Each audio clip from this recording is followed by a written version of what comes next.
Hello മക്കളെ, welcome back to Xylem learning. Akshay സാറാണ്. എങ്ങനെയുണ്ട് പഠിത്തമൊക്കെ എങ്ങനെ പോകുന്നു? അടിപൊളിയായിട്ട് ഉഷാറായിട്ട് പോകുന്നുണ്ടോ? സ്കൂളെല്ലാം തുറന്നതിന് ശേഷം എന്താണ് നിങ്ങളുടെ അഭിപ്രായം? നിങ്ങൾക്ക് മികച്ച രീതിയിൽ തന്നെ പഠിക്കാൻ പറ്റുന്നുണ്ടോ, അതോ മടിയാണോ? സ്കൂളിലേക്ക് പോകുമ്പോൾ ബുദ്ധിമുട്ടുണ്ടോ? എന്താണ് അവസ്ഥ? ഒന്ന് കമൻറ്റ് ചെയ്യണേ. ഓക്കെ, നിങ്ങൾ നേരിടുന്ന പ്രശ്നങ്ങൾ എന്തൊക്കെയാണ്? നിങ്ങൾക്ക് ബുദ്ധിമുട്ടുണ്ടോ? പഠനവുമായി ബന്ധപ്പെട്ട് എന്തെങ്കിലും കൺഫ്യൂഷൻ അല്ലെങ്കിൽ എന്തെങ്കിലും ഹെൽപ്പ് വേണോ എന്നുള്ള കാര്യങ്ങളൊക്കെ എന്ത് ചെയ്യുക, ഒന്ന് ജസ്റ്റ് എന്തെങ്കിലും കമൻറ്റ് ചെയ്യാം. ഓക്കെ, അപ്പോൾ നമുക്ക് ഏതെങ്കിലും കണ്ടന്റുകൾ കാര്യങ്ങളൊക്കെ വേണമെങ്കിൽ നിങ്ങൾക്ക് എന്ത് ചെയ്യാം, ഞാനത് പ്രൊവൈഡ് ചെയ്യാം കേട്ടോ.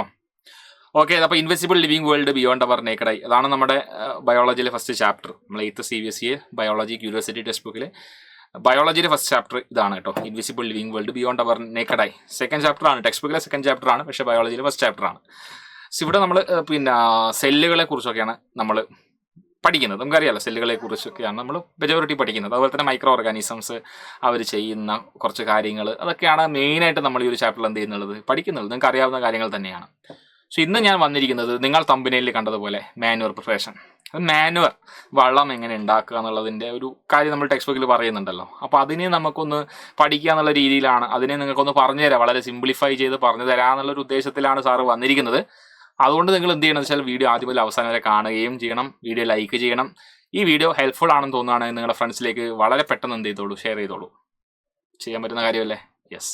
ഓക്കെ, നമുക്ക് നോക്കാം. Invisible living world beyond our naked eye എന്ന് പറയുന്ന ഈ ഒരു ചാപ്റ്ററിലേക്ക് വരുമ്പോൾ ഞാൻ പറഞ്ഞ ആക്ടിവിറ്റിയിലേക്ക് നമുക്ക് കിടക്കുകയാണ്. സോ മേക്കിംഗ് നാച്ചുറൽ മാനുവർ, നമുക്ക് ജൈവ വളം എങ്ങനെ അല്ലേ നമ്മൾ ഉണ്ടാക്കാറില്ലേ വളം.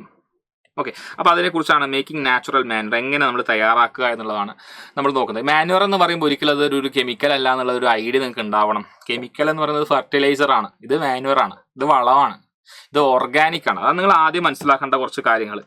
ഓർഗാനിക് ആണെന്ന് നിങ്ങൾ ആദ്യം മനസ്സിലാക്കണം. അതായത് നിങ്ങൾ ഉദ്ദേശിക്കുന്നത് പോലെ ഇത് കെമിക്കൽ അല്ല, അതാണ് ആദ്യം മനസ്സിലാക്കേണ്ടത്. ഓർഗാനിക് ആണ്. ഇതെങ്ങനെ ഉണ്ടാക്കും അതാണ് നമ്മൾ ആദ്യം മനസ്സിലാക്കേണ്ടത്. നമ്മൾ ആദ്യം ചെയ്യേണ്ടത് എന്താ, നമ്മൾ ഒരു കണ്ടെയ്നർ എടുക്കുക, എംപ്റ്റി കണ്ടെയ്നർ നമ്മൾ എടുക്കുന്നു. പിന്നെ നമുക്ക് വേണ്ടത് എന്താ, സോയിൽ വേണം, കുറച്ച് മണ്ണ് വേണം. പിന്നെ നമുക്ക് ഒബിയസ്ലി മാനുവർ പ്രിപ്പയർ ചെയ്യുന്നത് ഓർഗാനിക് മെറ്റീരിയലിൽ നിന്നാണ്. അതായത് ഓർഗാനിക് മെറ്റീരിയലായ ഫ്രൂട്ട്, അല്ലെങ്കിൽ നമുക്ക് പ്ലാന്റ് ആനിമൽ വേസ്റ്റ് നേടാം. പ്ലാന്റ് വേസ്റ്റ്, അതുപോലെ തന്നെ ആനിമൽ ബേസ്ഡ്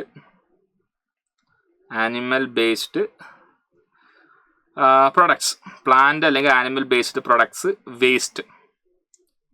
അപ്പോൾ അതാണ് ഓർഗാനിക്. ആ ഓർഗാനിക് ആയിട്ടുള്ള പ്ലാന്റ് ബേസ്ഡ് അല്ലെങ്കിൽ ആനിമൽ ബേസ്ഡ് ആയിട്ടുള്ള വേസ്റ്റിൽ നിന്നാണ് നമുക്കിത് പ്രിപ്പയർ ചെയ്യേണ്ടത്. സോ തീർച്ചയായിട്ടും ഫ്രൂട്ട്, വെജിറ്റബിൾ പീൽസ് പോലുള്ള കാര്യങ്ങൾ വേണം. ഇനി നമ്മൾ എന്താണ് നമ്മൾ ചെയ്യേണ്ടത്, സ്റ്റെപ്സ് നമുക്കൊന്ന് ജസ്റ്റ് ഒന്ന് പരിശോധിക്കുക. നിങ്ങളൊന്ന് വായിച്ചു നോക്കുക, എന്താണ് സ്റ്റെപ്പ് പറയുക. ഫസ്റ്റ് നമ്മൾ ഒരു കണ്ടെയ്നർ എടുത്തില്ലേ, എംപ്റ്റി കണ്ടെയ്നർ, അതിൻ്റെ പകുതി നമ്മൾ എന്ത് ചെയ്യണം, ഗാർഡൻ സോയിൽ വെച്ച് ഫിൽ ചെയ്യണം. Fill the container half way with garden soil വെച്ച് നമ്മൾ എന്ത് ചെയ്തു, ചെയ്യാൻ പറ്റുന്ന കാര്യമല്ല, ചെയ്യാൻ പറ്റാം, വലിയ ബുദ്ധിമുട്ടൊന്നുമില്ല. അതിനുശേഷം നമ്മുടെ വേസ്റ്റ്, അതായത് ഫ്രൂട്ടിൻ്റെയും വെജിറ്റബിളിൻ്റെയും പീല്, നമ്മുടെ വീട്ടിൽ എന്തായാലും ഇത് പ്രൊഡ്യൂസ് ചെയ്യാതിരിക്കില്ലല്ലോ. നമ്മുടെ വീട്ടിൽ എന്തായാലും കിച്ചൺ വേസ്റ്റ് ഉണ്ടാവും, തീർച്ചയാണ്. ഫ്രൂട്ട് വെജിറ്റബിൾ പീൽസ് ഒക്കെ ഉണ്ടാവും. അതൊക്കെ നമ്മൾ എന്ത് ചെയ്യാം, അത് ഈ പറഞ്ഞിരിക്കുന്ന സോയിലിൻ്റെ മുകളിൽ നമ്മൾ പ്ലേസ് ചെയ്യാം. കഴിഞ്ഞിട്ടില്ല, അതിൻ്റെ മുകളിൽ നമ്മൾ വീണ്ടും മറ്റൊരു ലെയർ ഓഫ് സോയിൽ നമ്മൾ ആഡ് ചെയ്യണം. കാരണം ഇത് ഡീകമ്പോസ് ചെയ്യുന്ന സമയത്ത് സ്മെല്ല് വരാം, പിന്നെ അവിടെ മൈക്രോബ്സ് വന്ന് ഡീകമ്പോസ് ചെയ്യുന്നതല്ലേ, അപ്പോൾ ആ ഒരു ആക്ച്വൽ സ്മെല്ലുണ്ടാവും. പിന്നെ ഇത് വേണമെങ്കിൽ മറ്റു ജീവികൾക്ക്, റോഡൻസ്, എലികൾ പോലുള്ള ഒരു തുരന്നെടുക്കാനൊക്കെ ചാൻസ് ഉണ്ട്. മീൻസ് അതെടുത്ത് വേറെ സ്ഥലത്ത് കൊണ്ടുപോകാനൊക്കെ ചാൻസ് ഉണ്ട്. അത് പ്രിവെൻറ്റ് ചെയ്യാൻ നമ്മളൊരു സോയിൽ വെച്ച് എന്ത് ചെയ്യണം, കവർ ചെയ്യുന്നത് മസ്റ്റാണ്, മാൻഡേറ്ററി ആണ്. Leave the container aside for 2 to 3 weeks, 2 മുതൽ 3 ആഴ്ച വരെ നമ്മളതവിടെ വെക്കുകയാണ്. നമ്മളൊന്നും അതിൽ കാര്യമായിട്ട് വീണ്ടും നമ്മൾ ഇളക്കി മറിക്കാനൊന്നും പോകണ്ട. We will be keeping it undisturbed for at least 2 to 3 weeks. We are keeping it aside, നമ്മൾ സൈഡിലേക്ക് മാറ്റി വെക്കുകയാണ്. After that we are observing changes. എന്ത് ചേഞ്ചസ് വരും, നമ്മൾ അതിലേക്ക് ഇട്ടിരിക്കുന്ന ഈ പീല് അതുപോലെ തന്നെ ഉണ്ടാവുമോ. ഇപ്പോൾ പഴത്തിൻ്റെ തൊലി കിട്ടും, ആ പഴത്തിൻ്റെ തൊലി അതുപോലെ ഉണ്ടാവും, ഇല്ല, അതൊക്കെ ഒരു ഡാർക്ക് കളറായിട്ട് മാറി അത് മണ്ണിനോട് ചേരുന്ന രീതിയിലേക്ക് മാറും. The peels turned dark coloured material ആയിട്ട് മാറും. സോ ഇതാണെന്ത്, ഈ മെറ്റീരിയലിനെയാണ് നമ്മൾ എന്ത് പറയുക, മാനുവർ എന്ന് പറയാം. Material is manure, rich in nutrient rich ആയിരിക്കും. Microorganism like bacteria and fungi in the soil അപ്പോൾ ഡീകമ്പോസേഴ്സ് എന്നുള്ള കാറ്റഗറി വരുന്നവരെ ബാക്ടീരിയയും ഫംഗസുമാണ്. അപ്പോൾ അവരെന്ത് ചെയ്യും, ഇതിനെ ഡീകമ്പോസ് ചെയ്യും. അത് നമ്മുടെ മണ്ണിൻ്റെ ഫെർട്ടിലിറ്റി, സോയിലിൻ്റെ ഫെർട്ടിലിറ്റി വർദ്ധിപ്പിക്കാൻ അത് ഹെൽപ്പ് ചെയ്യും, മണ്ണിൻ്റെ ഫെർട്ടിലിറ്റി കൂട്ടുന്നതിൽ ഹെൽപ്പ് ചെയ്യും.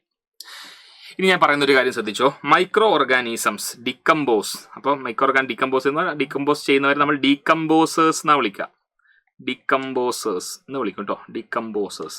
അതിൽ വരുന്ന പ്രധാനപ്പെട്ട കാറ്റഗറിയിലെ ആളുകളാണ് ബാക്ടീരിയ ആണ്, പിന്നെ അതുപോലെ തന്നെ ഫംഗസും, ഫഞ്ചൈ. മെജോറിറ്റി ആയിട്ട് വരുന്ന ആളുകൾ ഇവരാണ്, ഡീകമ്പോസ് ചെയ്യുന്ന ആളുകൾ. അവർ ഡീകമ്പോസ് ചെയ്യും എന്ത്? ഫാളൻ ലീവ്സ്, നിലത്ത് വീണ ഇലകൾ, ഡെഡ് പ്ലാന്റ്സ്, ആനിമൽ ബോഡി എന്ന് പറയുമ്പോൾ ഈ പറഞ്ഞിരിക്കുന്നതൊക്കെ എന്താണ്? ഓർഗാനിക് ആണെന്നുള്ളത് നിങ്ങളെ മൈൻഡിൽ ഉണ്ടാവണം. ഓർഗാനിക് വേസ്റ്റ് ആണ്.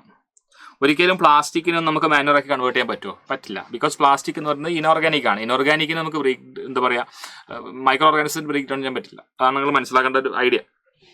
സോ ഇത്തരത്തിലുള്ള fallen leaves, dead plants, animals, ഇങ്ങനെയുള്ള ഓർഗാനിക് ആയിട്ടുള്ള സബ്സ്റ്റൻസിനെ സിംപ്ലറായിട്ട് ബ്രേക്ക് ഡൗൺ ചെയ്യും, ന്യൂട്രിയൻ റിച്ച് സബ്സ്റ്റൻസ് ആക്കി മാറ്റും. എന്നിട്ട് അത് സോയിലിലേക്ക് തന്നെ എന്ത് ചെയ്യും? തിരിച്ചു പോകും. ആ ഒന്ന് ചീഞ്ഞു കഴിഞ്ഞാൽ അത് വളമായിട്ട് മാറും.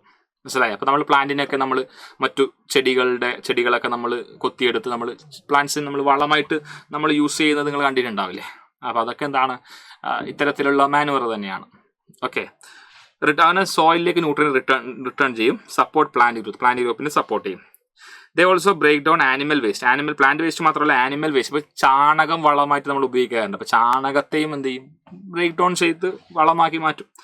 In this way microbes recycle waste. ഇങ്ങനെ വേസ്റ്റിനെ റീസൈക്കിൾ ചെയ്യാൻ സഹായിക്കും. എങ്ങനെ റീസൈക്കിൾ ചെയ്യും?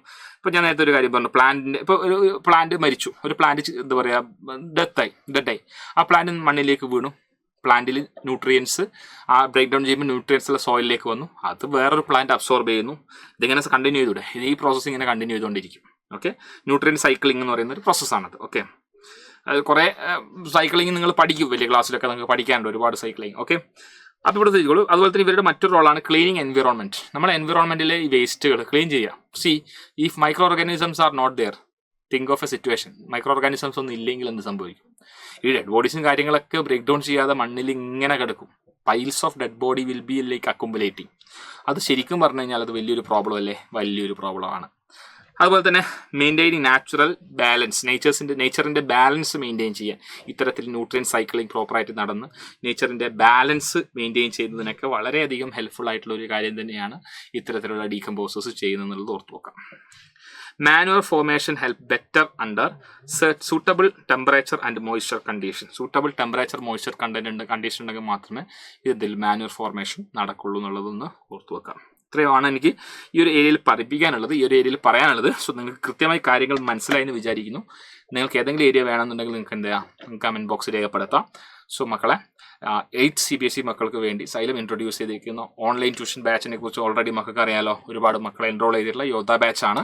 യോദ്ധ ബാച്ചിൽ ഇപ്പോൾ നമുക്കൊരു ഓഫർ ഉണ്ട്. നമുക്കറിയാം ഇപ്പോൾ മൺസൂൺ സീസണുമായി ബന്ധപ്പെട്ടൊരു ഓഫർ ഉണ്ട്. അപ്പോൾ ആ ഓഫർ ലഭിച്ചുകൊണ്ട് നിങ്ങൾക്ക് എന്ത് ചെയ്യാം? പഠിക്കാൻ വേണ്ടി പറ്റും. 10% നിങ്ങൾക്ക് പ്രൈസിൽ എന്തുണ്ട്? ഓഫ് ഉണ്ടെന്നുള്ളൊരു കാര്യം കൂടി ഓർമ്മിച്ചുള്ളതും. അപ്പോൾ താഴെ കാണുന്ന ഒരു കൂപ്പൺ കോഡ് അടിച്ചു കഴിഞ്ഞാൽ താഴെ സ്ക്രോൾ പോയിക്കൊണ്ടുണ്ടാവും. ആ സ്ക്രോളിൽ കൂപ്പൺ കോഡ് ഉണ്ട്. അതനുസരിച്ചിട്ട് നിങ്ങൾക്ക് എന്ത് ചെയ്യുക? അടിച്ചു കൊടുത്താൽ നിങ്ങൾക്ക് എന്ത് ചെയ്യും? ഡിസ്കൗണ്ട് കിട്ടുന്നതായിരിക്കും. സോ ജോയിൻ ചെയ്യാം. ബാക്കിയുള്ള മക്കൾ ഉടനെ തന്നെ ജോയിൻ ചെയ്യുക. അടിച്ചു പൊളിച്ച് പഠിക്കാം. സ്ഥലത്തിലിപ്പം ബൈ.